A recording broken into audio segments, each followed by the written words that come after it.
신명기 마지막 모세의 설교도 끝나고 노래도 끝이 났습니다. 이제 33장에서는 모세의 축복으로 이어지게 됩니다. 자신의 그 죽음을 예견하고 예언했던 말씀과 함께 이제는 약속의 땅에 들어가지 못하는 이 모세, 그리고 죽음이 예견된 그 상황 속에서 모세는 죽기 전에 이스라엘 백성들을 축복하고 있는 거죠. 우리가 잘 알듯이 야곱의 창세기에 등장하는 야곱의 축복이 있습니다. 그 야곱의 축복과 함께 또한 이 모세의 축복을 통하여 이스라엘 각 지파를 향한 하나님 아버지의 사랑과 축복의 메시지들이 이스라엘 백성들에게 전달되고 있습니다. 그렇게 복을 전하는 사람 모세는 어떤 사람입니까? 33장 1절에 하나님의 사람 모세가 이렇게 말을 하고 있죠. 이렇게 하나님의 사람 모세라는 그 정의를 통해서, 그리고 이스라엘 백성을 축복하는 모세의 모습을 통하여서 모세는 족장의 반열에, 그리고 선지자의 반열에 올려져 있는 사람이다라는 것을 우리는 보게 되는 거죠.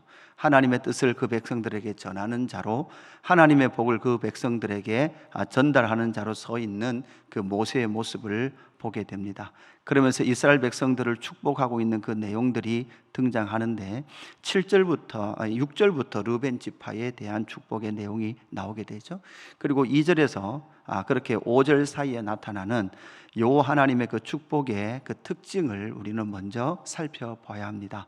2절부터 5절까지가 먼저 그 복을 주고 계시는 하나님은 어떤 분이신가, 그리고 그의 백성들과의 관계는 어떤 것인가 라는 것이 2절에서 5절까지 먼저 전제되고 나서 그 하나님의 복의 그런 또 백성들의 관계 속에서 이 전제되는 이 전제 이후에 등장하는 것이 각 지파를 향한 축복의 메시지입니다.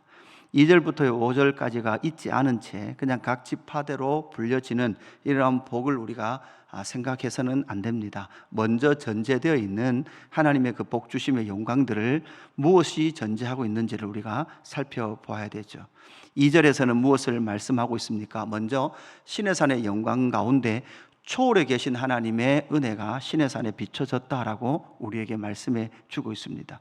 2절에 그가 일렀으되 여호와께서 시내산에서 오시고 세일산에서 일어나시고 바란산에서 비추시고 1만 성도 가운데 강림하셨고 그의 오른손에는 그들을 위해 번쩍이는 불이 있도다, 이렇게 말씀하고 계시죠. 초월에 계셨던 그 하나님께서 이제 이 시내산 가운데 강림하시고 임재하셨습니다. 또한 세일산과 바란산에서 비추실 뿐만 아니라 1만 성도 가운데 강림하셨다라고 말씀하고 있죠. 여기서 1만 성도라는 것은 모든 하나님의 백성들을 일컫는 그러한 상징적인 표현으로서의 1만 성도가 선포되어지고 있는 거죠. 하나님의 복의 시작은 초월에 계신 하나님께서 샤켄하시고 임재하시는 것이죠. 이것이 바로 하나님께서 복 주심의 그 전제요 시작이다라는 것을 우리는 보게 됩니다. 구약의 이스라엘 백성들은 시내산에서 세일산에서 바란산에서 그렇게 1만 성도를 향한 하나님의 강림하심을 보았다면, 신약의 성도는 무엇이 복입니까? 말씀이 육신이 되어 이 땅 가운데 오신 강림하신 예수 그리스도, 역사 가운데 가시광선 가운데 시간 속에 강림하신 예수 그리스도를 만나는 것이 우리는 진짜 그 복의 시작이요 전제다라는 것을 우리는 기억을 해야 되는 거죠. 그뿐만 아니라 3절의 두 번째는 뭐라고 말씀합니까? 여호와께서 백성을 사랑하시나니 모든 성도가 그의 수중에 있으며 그의 발 아래에 앉아서 주의 말씀을 받는도다, 이렇게 말씀을 하고 있습니다. 그리고 그 말씀을 받으면서 4절에 보니까 모세가 우리에게 율법을 명하셨으니 곧 야곱의 총회의 기업이로다, 이렇게 말씀을 하고 있는 거죠. 그래서 그 야곱의 총회에 들어온 자들의 특징은 하나님의 주의 말씀을 받는 사람들이에요. 하나님은 말씀하시고 그의 총에 든 사람들은 여호와의 말씀을 뭐합니까? 받는 사람들이죠. 이것이 여호와의 각 지파의 모세를 통하여 선포되는 하나님의 복의 전제. 하나님의 복의 전제는 결국은 그 야곱의 총에 들어온 기업의 백성들은 바로 말씀하시는 하나님, 그리고 그 말씀하시는 하나님의 말씀을 듣고 그 율법의 명령에 순종하며 나아가는 그 백성들이 바로 여호와의 복의 전제다라는 것을 우리는 기억해야 되죠.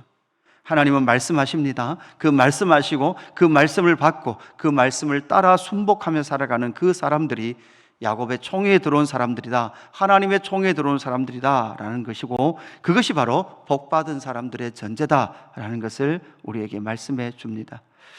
또 하나 5절에 나타나는 내용은 무엇입니까? 여수론의 왕이 있었으니 곧 백성의 수령이 모이고 이스라엘 모든 지파가 함께 한 때로다, 이렇게 말씀하고 있습니다. 여수론은 이스라엘 향한 여호와 하나님의 애칭이죠. 네, 그 여수론에 이스라엘의 왕이 있다는 거죠. 여러분, 하나님은 어떤 분이십니까? 바로 이스라엘의 왕이시라는 거죠. 하나님의 통치, 하나님은 우리의 왕이시다. 하나님은 우리의 왕이시기 때문에 왕의 통치를 받는 것이 무엇입니까? 그게 복의 전제입니다. 하나님께서 우리를 다스리고 계시고 하나님께서 다스리시는 그 다스림 안에 있는 것이 진짜 하나님의 복이고, 그 통치와 그 하나님의 승리와 그 하나님의 보호 아래에 있는 것이 너희 가운데 있는 그 복의 전제다라는 것을 우리에게 말씀해 주고 있는 것입니다. 여러분, 이것이 먼저 전제되고 나서 그 백성들이 누리는 그 참복, 야곱의 그 축복, 야곱이 각 자녀들에게 축복했던 그 축복의 은혜들을 우리에게 선포하고 있을 뿐만 아니라 민수기 24장에 나타나는 우리가 잘 아는 발람의 축복이 있습니다. 발람이 3번이나 저주하려고 했지만 축복으로 다 바꿔내셨던 그 하나님, 그리고 그 축복의 결론으로서 나타나는 24장 17절에 보니까 내가 그를 보아도 이때의 일이 아니며 내가 그를 바라보아도 가까운 일이 아니로다. 한 별이 야곱에게서 나오며 한 규가 이스라엘 자손에게서 일어나서 모압을 이쪽에서 저쪽까지 쳐서 무찌르고 또 셋의 자식들을 다 멸하리로다, 이렇게 말씀하고 있습니다.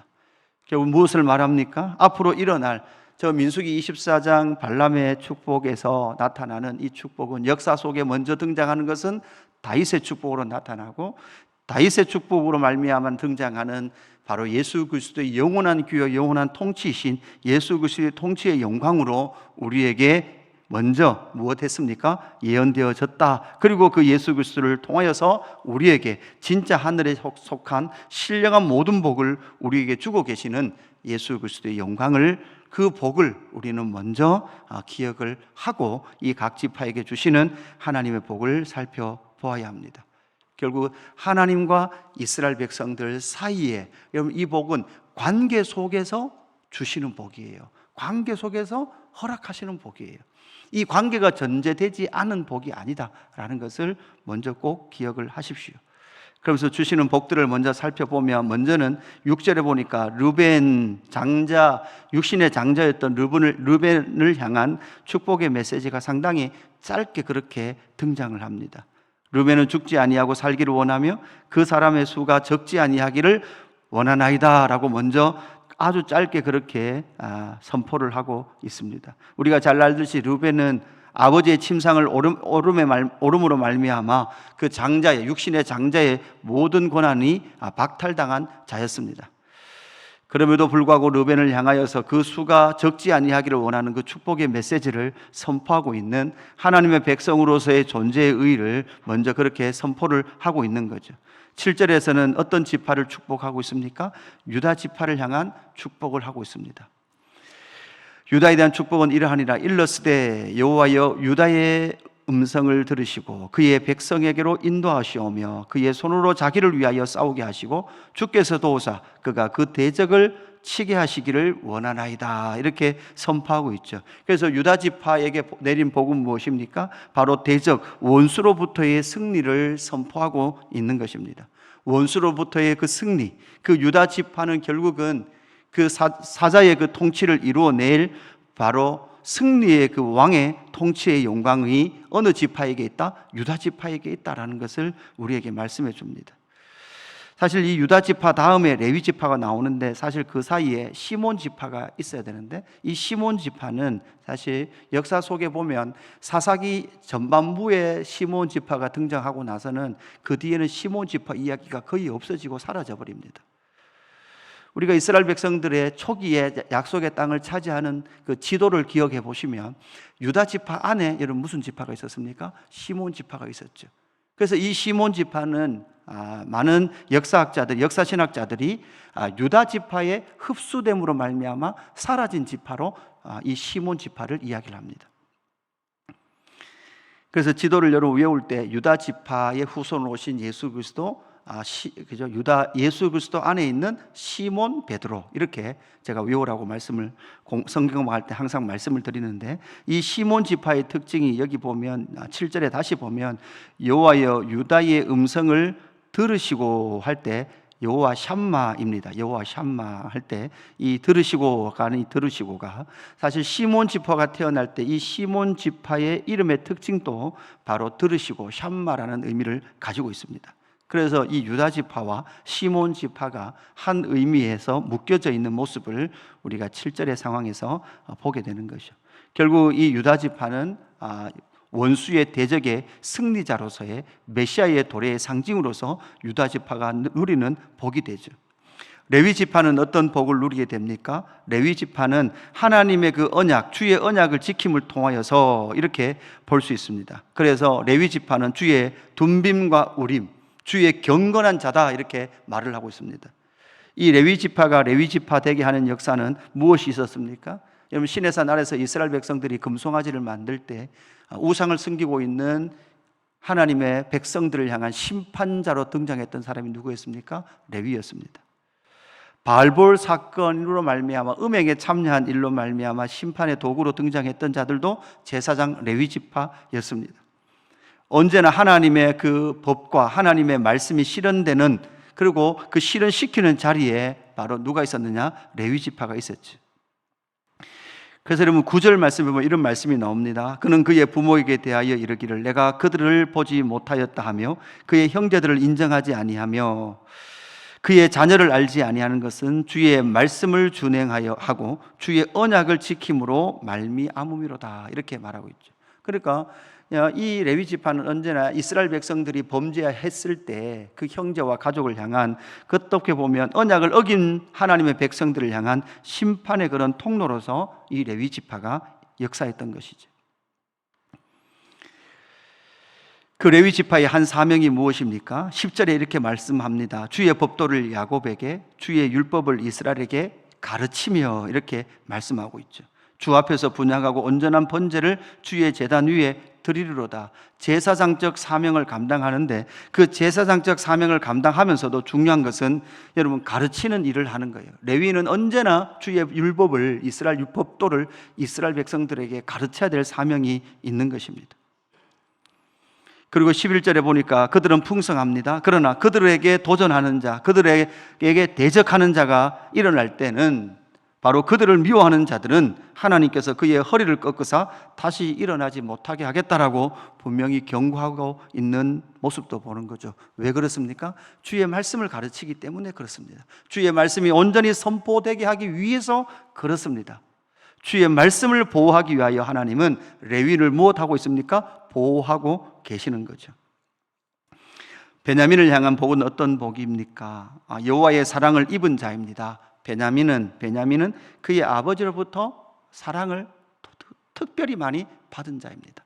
하나님으로부터 사랑을 입은 자, 그리고 그래서 그는 안전하다라고 말씀을 하고 있습니다. 여호와의 보호하심 가운데 그의 어깨 사이에 있는 자다, 하나님의 기쁨이 되는 자가 바로 이 막내 베냐민이다, 이렇게 말을 하고 있죠. 근데 이 베냐민 지파도요, 여러분 사랑을 많이 받았는데 이 사랑이 여러분 잘못되면 여러분 막내가 고집스러울 수 있어요. 하나님의 사랑을 잘 받아야 되는 특징이 있죠. 13절부터 나오는 이 요셉의 축복은 아주 길게 그렇게 등장을 합니다. 에브라임 자손은 만만이요 므낫세 자손은 천천이다라고 말하는 첫째와 둘째가 바뀌어 있는 이 모습 속에서도 이 요셉 지파를 향한 하나님의 특별한, 그래서 이 요셉은 결국은 여러분 어떤 지파입니까? 육체적으로 보면 이 장자의 반열에 오르는 그런 복을 누리죠. 그럼에도 불구하고 이 요셉을 향하신 하나님의 복의 근원은 무엇입니까? 요셉은 하나님께서 그 백성들을 구원하시기 위하여 먼저 팔려서 이집트로 온 자예요. 그러니까 하나님의 자녀들, 하나님의 백성들을 구원하는 그 통로로서의 사용된 자가 요셉입니다. 그 하나님의 먼저 하나님의 백성들을 구원하시기 위하여 먼저 팔림을 받은 자가 누리는 그 복. 그러니까 요셉 그러면 여러분 무엇입니까? 구원, 생명의 그 중심이 있는 사람입니다. 그에게 주시는 하나님의 복은 무엇입니까? 하늘의 보물인 이슬과 땅 아래에 저장한 물과 태양이 결실하게 하는 선물과 태음이 자라게 하는 선물과 옛산에 좋은 산물과 영원한 작은 언덕의 선물과 이렇게 말하고 있죠. 땅의 선물. 여러분 이 모든 것은 사실 여러분 이 땅에서 누리는 그 복으로 볼 수 있어요. 그런데 이것은 무엇이 중요한가 하면 당시 고대 근동에 있었던 여러분 우리가 잘 알듯이 이런 태양이나 여러분 무엇입니까? 태음이나 옛산이나 언덕이나 땅이나 여러분 이런 모든 것들은 당시에 보면 모두 다 정령 숭배 사상이에요. 저것들이 다 신이 되어서 저들이 인간에게 복을 준다라고 생각하고 있었던 거죠. 태양이 우리에게 복을 준다, 저 땅이 우리에게 복을 준다라고 생각하고 있었던 그 사회 속에서 그 모든 복의 근원은 저 만물이 태양이 아니라 누구라는 거예요? 하나님이시라는 거죠. 모든 그 복의 근원은 하나님이시다라는 것을 우리에게 말씀해 주고 있습니다. 결국은 하나님으로부터 복을 받아야 살 수 있는 것입니다. 그리고 우리에게 주신 이 모든 것은 누가 주신 복입니까? 하나님께서 주신 복입니다. 그래서 하나님은 어떤 분이십니까? 복의 근원이시죠. 그것이 은혜로 말미암아 이 요셉 지파에게 임했다라고 분명히 16절 중반부에 말을 하고 있습니다. 이는 은혜로 말미암아 복이 요셉의 머리에 그의 형제 중 구별한 자의 정수리에 임할지로다 이렇게 말씀하고 있는 거죠. 그래서 이 모든 복이 바로 하나님의 은혜를 통하여서 그래서 이 땅을 살아가는 하나님의 백성, 모든 하나님의 백성들이 누리고 있는 이 모든 것은 바로 하나님의 은혜로 말미암아 복의 근원 대신 하나님의 은혜로 말미암아 그의 백성들에게 주어지고 있다는 것을 우리에게 알려주고 있습니다. 오늘 이 33장 전반부를 살펴보면서 하나님의 백성들에게 주시는 하나님의 복의 특징들을 잘 살펴보시고 오늘 우리 주 예수 그리스도를 통하여 우리에게 주신 하늘에 속한 신령한 복과 또한 하나님께서 우리가 이 땅을 살아가면서 주시는 이 땅에 주시는 모든 그 복이 하나님의 주권 아래에 있다는 것을 기억하시고 그 하나님의 복을 누리며 살아가는 저와 여러분의 삶이 되기를 주님의 이름으로 축복합니다. 아버지 하나님 감사합니다. 우리에게 복을 주시고 생명을 주시고 은혜를 주셔서 감사합니다. 하나님 그 은혜의 복을 통하여 오늘 이 하루도 삽니다. 하나님 그 복에 감사하게 하시고 그 복을 누리며 살아가는 하나님의 백성들 될 수 있도록 역사하여 주옵소서. 감사함을 드리며 구주 예수 그리스도의 이름으로 기도드리옵나이다. 아멘.